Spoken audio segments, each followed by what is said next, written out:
And marking a new phase of engagement between India and Southeast Asia, Indian Prime Minister Narendra Modi arrived in Jakarta. PM Modi is on a three-nation visit to Indonesia, Malaysia and Singapore. This is PM Modi's first official visit to Indonesia. And what you can see are live visuals of Prime Minister Narendra Modi's arrival. These are live visuals coming in of Prime Minister Modi in Jakarta.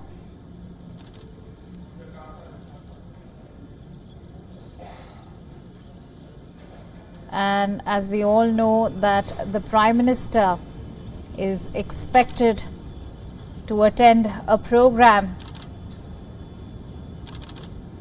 Also, he will be part of the wreath laying ceremony at Kalibata National Heroes Cemetery, following which an official welcoming ceremony at Istana Merdeka is going to take place, which is currently underway.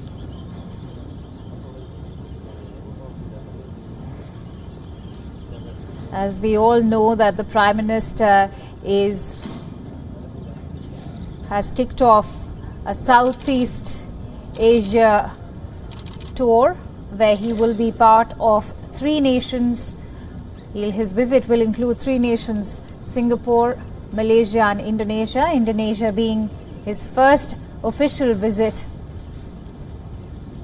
And later during the day, as reports suggest, the Prime Minister will be meeting the Indonesian President.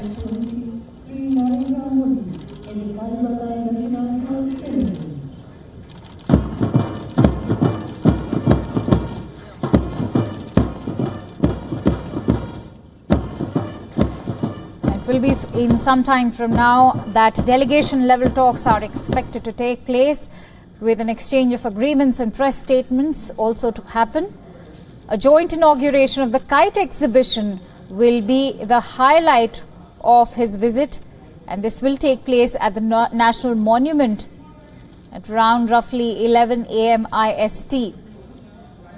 It will be following the kite exhibition that the Prime Minister will be visiting Arjuna's chariot, accompanied by the Indonesian President Joko Widodo,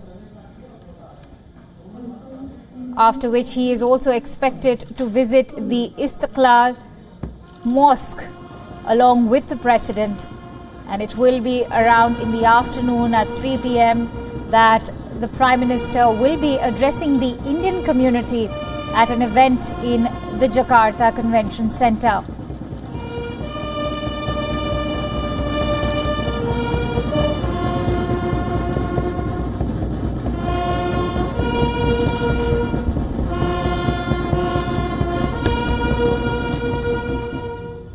Thank you.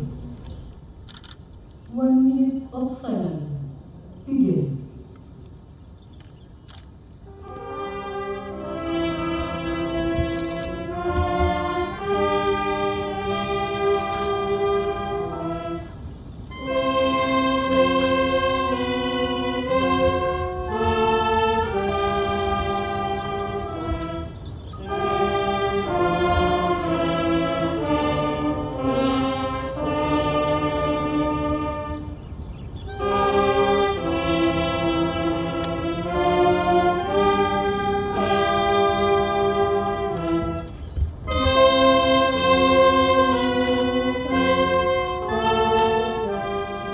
So as you can see, these are live visuals coming in from Jakarta, where the Prime Minister is receiving a grand welcome.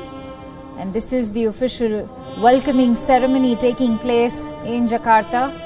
As we all know that Prime Minister Modi reached Jakarta on Tuesday evening. And during the visits to Indonesia, he is expected to clinch agreements in defense and space.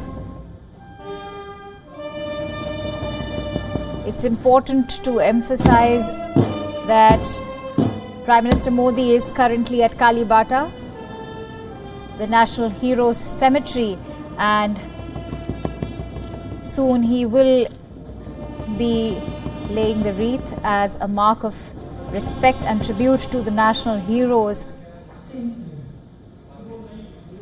These are live visuals coming in from Jakarta's Kalibata National Heroes Cemetery, and the ceremony is currently underway. Prime Minister will be laying wreath to the national heroes as a mark of respect for the national heroes of Indonesia.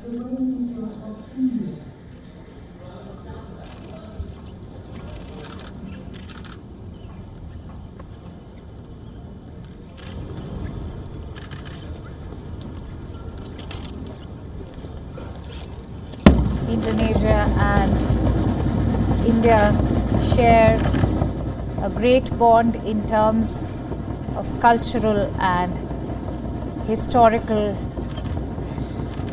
aspects, and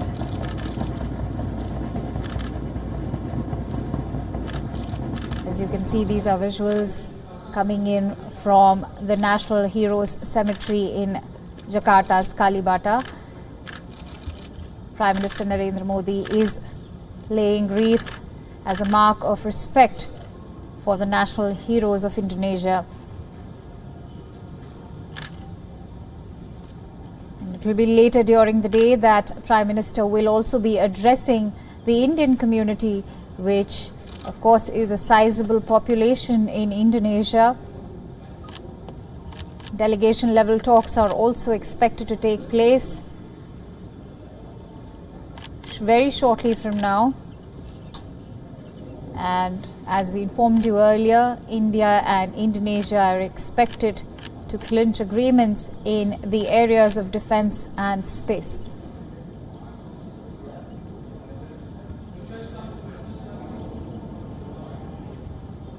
Thank you.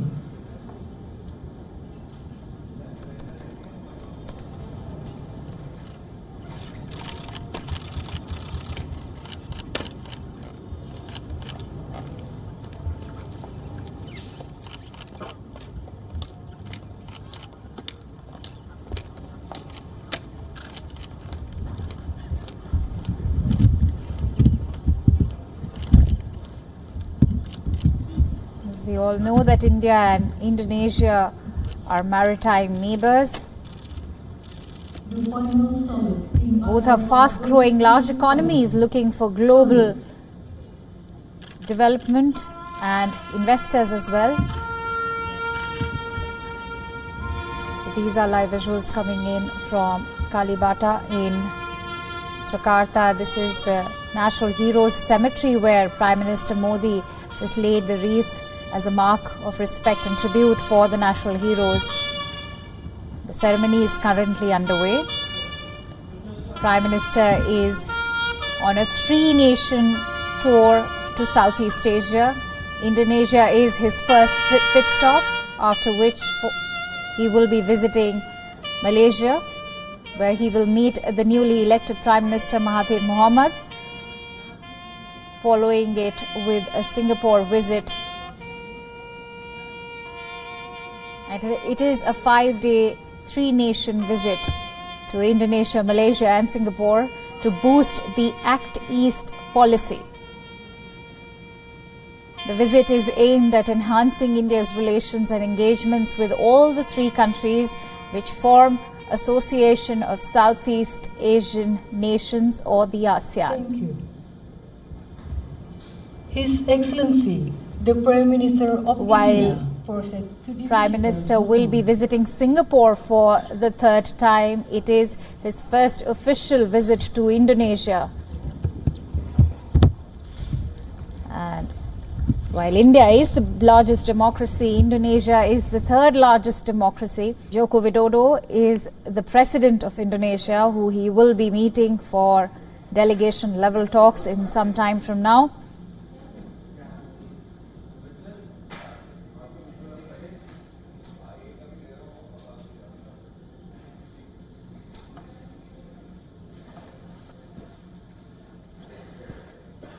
So clearly India and Indonesia share a rich cultural history, and as we earlier saw, Prime Minister Narendra Modi is part of the wreath-laying ceremony at the Kalibata National Heroes Cemetery. It was yesterday that Prime Minister arrived in Jakarta, where he received a grand welcome also from the Indian community in Jakarta. And the Prime Minister is on a three-nation visit to Indonesia, Malaysia and Singapore to boost the Act East policy. So the wreath-laying ceremony at the Kalibata wreath-laying ceremony that just took place in Jakarta is finally over. It was some time ago that we saw Prime Minister Narendra Modi paying a tribute and laying the wreath as a mark of respect to the national heroes in Kalibata. It will be later on in the day that Prime Minister will be holding delegation level talks with President of Indonesia.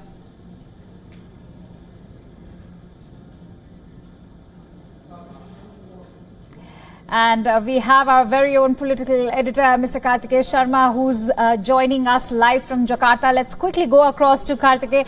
Karthikeya, this is PM Modi's first official visit to Indonesia. How integral are India and Indonesia relations, especially considering the fact that there's a sizable Indian population which is also a part of Indonesia?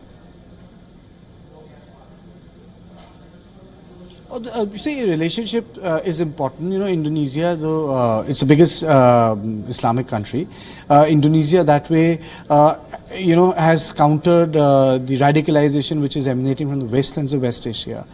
Indonesia is important because it's the biggest ASEAN country. Indonesia is important because it's the biggest trading partner of India. Indonesia is important because Indonesia has got imprint of Mahabharata, Ramayana and Buddhist culture and religion which emanated from India. So it is also part of the Indic civilizational ethos, though it's Islamic in nature. So the religious life cycle of Islam coexists with cultural codes which emanates from Buddhism and Hinduism. So for example, you have people who follow Islam with names like Rati, Lakshmi, or you have you know, people with different names. You have an airline which is called Garuda, and Garud is the vehicle of Lord Vishnu, you know, the part of the Trinity who takes avatar in every yuga to save the mankind. So that's the larger cultural rubric under which Indonesia and India come together. But that's one part of it. The other rubric is the business, the trading community. You know, we are the biggest importer of the palm products and coal from Indonesia. You know, we are the market, and Indonesia has become a big market for Indian sugar, Indian wheat, and other products. But you know, there are glitches also. For example, in Jakarta, Akansha, I found to my horror that Indians were complaining that Jakarta has been short of basmati rice, bhujia, and Indian tea for past 1 year. So there are problems also, you know. That's the other side. And Indians miss their bhujia. Indians like their basmati rice. Indians love their short-leaf tea, you know. Though long-leaf tea is very, very British, you know. But Indians, since all the best of the leaves would be exported abroad, so Indians were left with the short leaves, you know, the residue. But we have developed a taste for it. And now when Indians, even when the long-leaf tea is available in Indonesia, they pine for the Indian tea, CTC chai. So, you know, that's the richness, complexity of Indian-Indonesian relationship, and it's got a lot of expat population here. And expat population is actually welcomed by Indonesian community. You know, Indonesian community does not make them an outsider. Yes, I would say that unlike Malaysia and Singapore, where Indians have found their way in the echelons of bureaucracy and echelons of political structures, in Indonesia that's not the case. But then it's a big country, and sometimes big countries take their own time to assimilate minorities in their governmental systems. Right. Karthikeya, very interestingly, you pointed out how they are missing out on basmati rice. Apart from these exchanges of basmati and tea leaves, what can we expect to emerge from the bilateral talks that are supposed to take place shortly from now on between Prime Minister Modi and President Joko Widodo?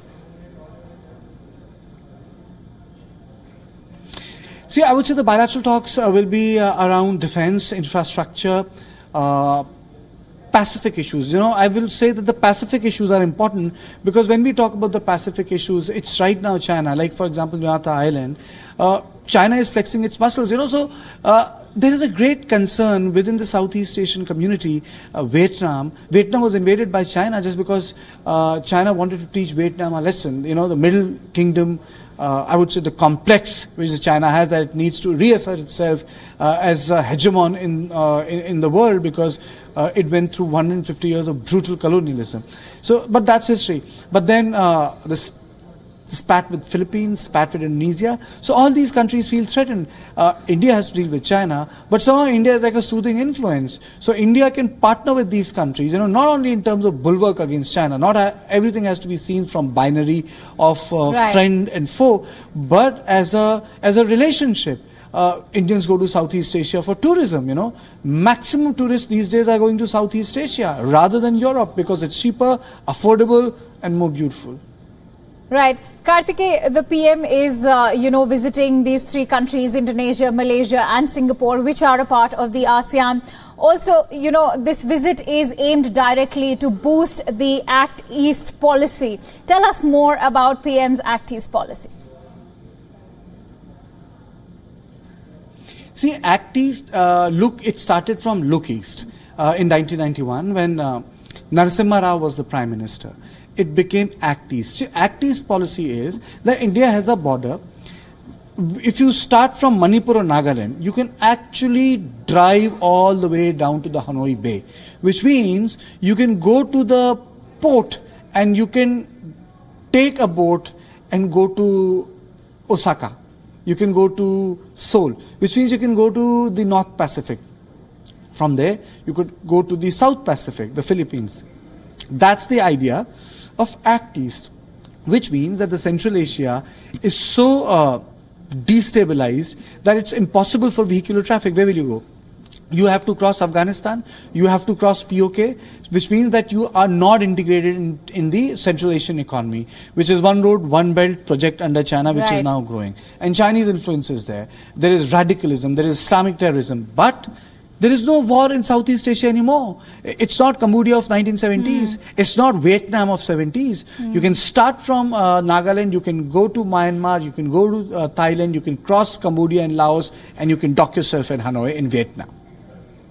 Absolutely. Very interestingly put out there by you that, it's a very peaceful atmosphere back in the Southeast Asia. So makes more sense to consolidate. Thank you so much for joining us on this news bulletin, Kartikeya. We will continue to track the latest from Kartikeya, who is live from Jakarta at the moment. And with that, it's a wrap on this news edition. Thank you so much for watching. News and updates continue after a short break.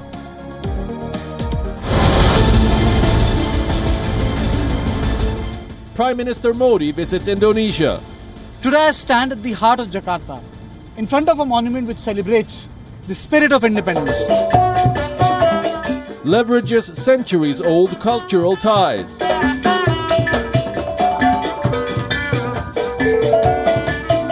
Boosts strategic ties with Jakarta.